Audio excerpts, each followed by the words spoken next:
Hi guys, driving here in the garden. Just wanted to give you an update on what's going on with my spaghetti squash here.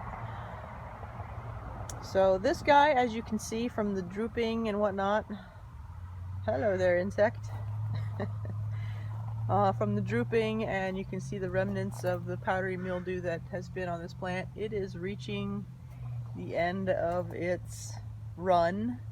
The majority of fruits that I've left on it to try and cure.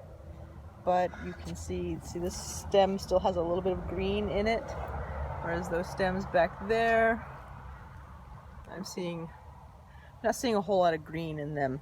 But when I push on it, it's very woody, and the flesh of this is not very puncture. It doesn't puncture easily with my finger, so I think I could probably harvest this and be fine. But I've decided I'm going to let those stay on the vine until the plant is dead, because I do have, you can see one back there and a couple there that are still growing, and at least that part of it decided to be rejuvenated, and he's all lively. So I don't know how that's actually going to go when the base of it is starting to show its age, shall we say. But my impression of the spaghetti squash, it is a fast growing plant. This is a very fast growing plant. It was the first one to reach any height at all. It was the first one to bloom, first one to actually have fruit set on it. So yeah, this is one that if I wanted to plant that again, I could plant it a little bit later than for the honey nut, for example, and it would catch up really quickly.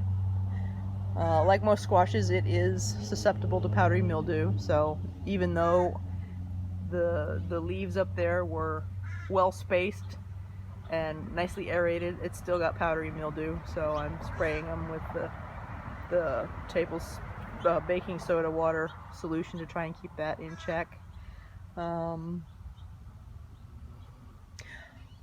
I did have one of my other vines over there ended up falling, and I had a green melon, and I found somebody had a recipe for green spaghetti squash mash, and so I did that, and that was actually quite yummy. So even if it's green, you can still eat it, and it's quite tasty. That doesn't do the same thing as the adult spaghetti squash, but it was quite good.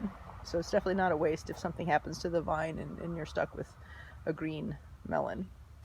But anyway, so that is my update on the spaghetti squash to this point. Y'all have fun in your gardens.